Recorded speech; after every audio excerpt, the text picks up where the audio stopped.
Hello everyone, welcome back to the Harsha DSC classes. ఈరోజు మనం ఈ వీడియోలో వచ్చేసి డిఎస్సికి సంబంధించి మెథడాలజీ ఎలా చదవాలి ఏంటి అనేది ఈ వీడియోలో చూద్దాము. చాలామంది వచ్చేసి మెథడ్స్ చదవటం అవసరమా, కంటెంట్ ఒక్కటే ఎక్కువగా ప్రిపేర్ అవ్వడానికి అయితే ట్రై చేస్తూ ఉంటారు. సో మనకు కంటెంట్ వచ్చేసి ఎంత ఇంపార్టెంటో, మనకు కంటెంట్లో వచ్చేసి ఎన్ని మార్క్స్ ఉంటాయండి? దాదాపు మనకు కంటెంట్లో 8 మార్క్స్ ఉంటాయి. తెలుగుకి సంబంధించి కానీ ఇంగ్లీషు, సైన్స్, సోషల్ దేనికైనా సరే కంటెంట్లో మనకు 8 మార్క్స్ ఉంటుందండి డిఎస్సిలో. 8 మార్క్స్ అంటే ఎన్ని క్వశ్చన్స్ అడుగుతారు? 16 క్వశ్చన్స్ అడుగుతారు. మొత్తం 16 క్వశ్చన్స్ ఉంటాయండి. సో 8 మార్క్స్ ఉంటుంది కంటెంట్లో. అదేవిధంగా మెథడ్స్ కూడా మనకు ఎన్ని క్వశ్చన్స్ అడుగుతారు? మెథడ్స్లో వచ్చేసి 8 క్వశ్చన్స్ అడుగుతారండి. 8 క్వశ్చన్స్ 4 మార్క్స్ ఉంటాయి. కాబట్టి మనకు కంటెంట్ ఎన్ని చదువుతామండి? 3rd క్లాస్ నుంచి 8th క్లాసు, అలాగే 9th 10th ఇవన్నీ కూడా అంటే కవులు, కవి పరిచయాలు, కంటెంట్ మొత్తము, మళ్ళీ గ్రామర్ మొత్తము, ఇలా ప్రతి ఒక్క గ్రామర్ టాపిక్ ఇలా చాలా కంప్లీట్ చేస్తే కానీ మనకు 16 మార్క్స్ అంటే మనకు 16 క్వశ్చన్స్ని ఆన్సర్ చేయలేము. అంటే మనకు గ్రామర్ అయితే చేయగలము. సో కంటెంట్లో కానీ లేకపోతే కవుల గురించి వాళ్ళ రచనలు ఇవన్నీ కూడా మనకు కొంచెం అటు ఇటు అయ్యే ఛాన్సెస్ అయితే ఎవరికైనా ఉంటుందండి, అది అందరికీ తెలిసిందే. కానీ మన మెథడాలజీలో చూసుకున్నట్లయితే మెథడాలజీలో మొత్తం వచ్చేసి మనకు 10 టాపిక్సే ఉన్నాయండి. మెథడాలజీలో 10 టాపిక్స్ ఉన్నాయి. సో ఈ 10 టాపిక్స్లో ఫర్ ఎగ్జాంపుల్ తెలుగు తీసుకుంటే 10 టాపిక్స్ ఉంటాయండి. మిగిలినవి కూడా 10, 8, 9 టాపిక్స్ కంటే ఎక్కువ అయితే ఉండదు. సో ఈ 10, 8 టాపిక్స్ నుంచే మనకు కంపల్సరీగా ఎన్ని క్వశ్చన్స్ అడగడం జరుగుతుంది? 8 క్వశ్చన్స్ అనేది అడగడం జరుగుతుంది. అంటే 4 మార్క్స్ మీకు గ్యారంటీగా మెథడాలజీ చదివినట్టయితే 4 మార్క్స్ అనేది మీరు ఈజీగా తెచ్చుకోవచ్చు. 4 మార్క్స్ కాకపోయినా 3 మార్క్స్ అయినా కూడా మీరు స్కోర్ చేయొచ్చు. ఒక 2 క్వశ్చన్స్ రాకపోయినా 3 మార్క్స్ ఈజీగా స్కోర్ చేయొచ్చు. ఓన్లీ ఎన్ని టాపిక్స్? 10 టాపిక్స్ చదవటం వల్ల.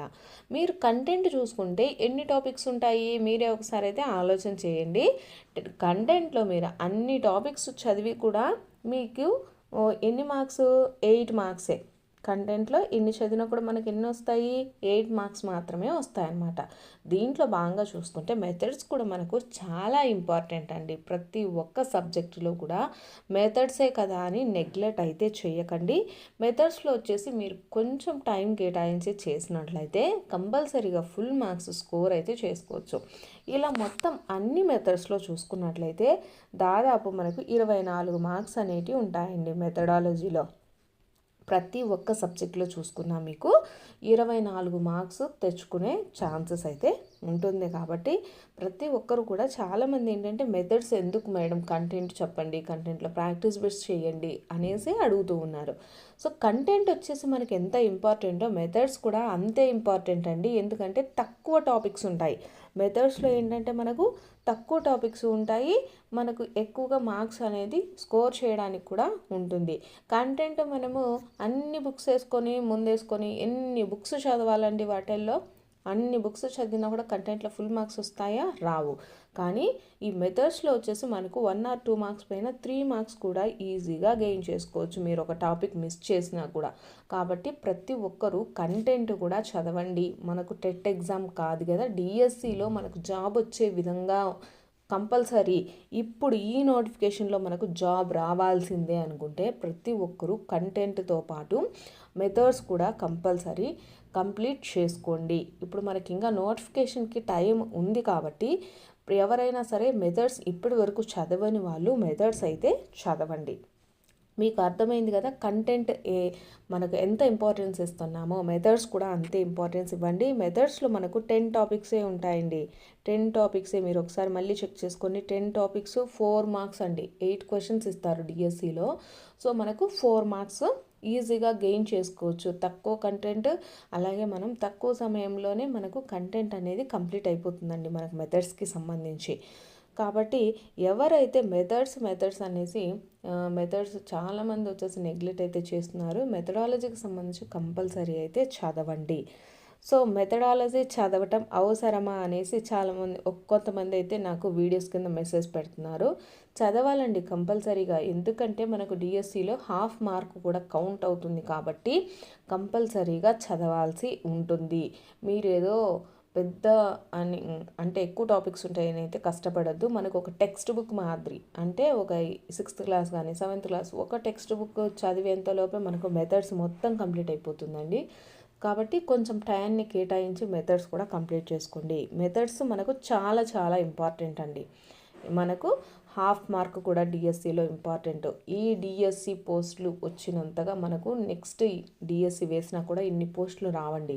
ఎవరైతే ఈ డిఎస్సి కోసమే చాలా సంవత్సరాల నుంచి ప్రిపేర్ అవుతున్నారో వాళ్ళు ప్రతి ఒక్క హాఫ్ బిట్ కూడా పోకుండా ఉండే విధంగా చదువుకోండి. నెక్స్ట్ మెథడాలజీలో ఏం చదవాలంటే మనకు మెథడాలజీకి సంబంధించి డిఎడ్లో బుక్స్ ఉన్నాయి కదండి. డిఎడ్ బుక్స్ మొత్తం మనకు చదవాల్సి ఉంటుంది. మనకు డిఎడ్లో చదవాల్సిన బుక్స్తో పాటు మనకి సిలబస్ షీట్ అనేది పక్కన పెట్టుకోండి. మనకి ఇంతకుముందు డిఎస్సికి సంబంధించి నోటిఫికేషన్లో సిలబస్ షీట్ వచ్చేసి రిలీజ్ చేస్తారు కదా. ఆ సిలబస్ షీట్ వచ్చేసి మనకు పక్కన పెట్టుకొని మనకు దాంట్లో ఏ ఏ టాపిక్స్ ఇచ్చారు ఆ టాపిక్స్ మాత్రమే మనకు డిఎడ్లో తీసుకొని చదువుకోండి. నెక్స్ట్ ప్రాక్టీస్ బిట్స్ కూడా కంపల్సరీ చేయండి. మనకు మెథడ్స్ టెక్స్ట్ బుక్ ఎంత బాగా చదివామో ప్రాక్టీస్ బిట్స్ కూడా అంతే అవసరం అండి. ఎందుకంటే కొంచెం అప్లికేషన్ టైప్ ఉంటాయి కాబట్టి మనము ప్రాక్టీస్ బిట్స్ చేసినప్పుడు మాత్రమే మనం ఎంతవరకు చదివాము, ఎంతవరకు మనకు ఆ టాపిక్ అర్థమైంది అనేది తెలుస్తుంది. నెక్స్ట్ మెథడాలజీ చదవటం వల్ల డిఎస్సిలో జాబ్ వస్తుందా అనేసి ఒక క్వశ్చన్ అండి. ఎందుకంటే కంపల్సరీ వస్తుందండి. ఎందుకు చాలామంది వచ్చేసి మనం కంటెంట్ చూద్దాము, ఎప్పుడు మనకు కంటెంట్ మీదే ధ్యాస ఉంటుంది, కానీ చాలా వరకు మెథడాలజీ అనేది నెగ్లెక్ట్ చేస్తూ ఉన్నారు. సో కాబట్టి మెథడాలజీ కంపల్సరీగా చదవాలండి. కొంచెం అప్లికేషన్ టైప్ ఉన్నా మనం టాపిక్ని అర్థం చేసుకున్నట్లయితే కంపల్సరీ ఆన్సర్ అయితే చేయగలుగుతాము. ప్రతి ఒక్క హాఫ్ మార్క్ కూడా వెరీ వెరీ ఇంపార్టెంట్ అండి. 1కి 2 సార్లు అయితే చెప్తున్నాను.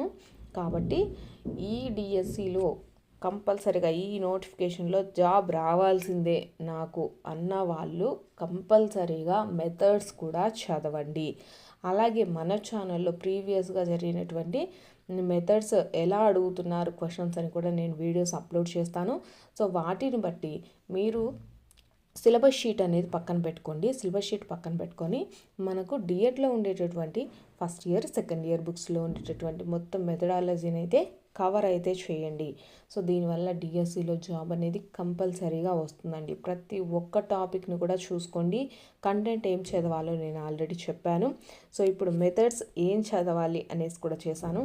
నెక్స్ట్ వీడియో వచ్చేసి మనకు 9th 10th రిలేటెడ్ టాపిక్స్ ఏంటి అనేసి కూడా నెక్స్ట్ వీడియోలో అప్లోడ్ అయితే చేయడం జరుగుతుంది.